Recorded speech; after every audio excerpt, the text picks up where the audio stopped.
அடுத்த 3 மாதங்களுக்கு கொழும்பு காலிமுகத்திடலில் தேசிய கொடியை ஏற்றுதல், அதனுடன் தொடர்புடைய சம்பிரதாய பணிகளை மேற்கொள்ளும் நடவடிக்கைகளை இலங்கை கடற்படை பொறுப்பேற்றுள்ளது.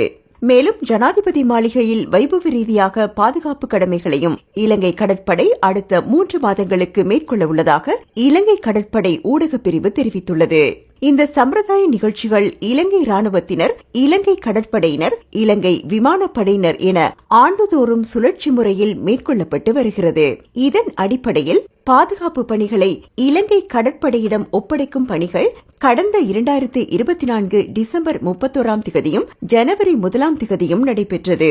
இந்த சம்பிரதாயபூர்வ கடமைகளை இலங்கை ராணுவத்திடமிருந்து இலங்கை கடற்படையினரிடம் ஒப்படைக்கும் பணிகள் கொழும்பில் உள்ள பராக்கிரம கடற்படை தலைமையகத்தில் கடற்படை கட்டளை அதிகாரியின் தலைமையில் நடைபெற்றது.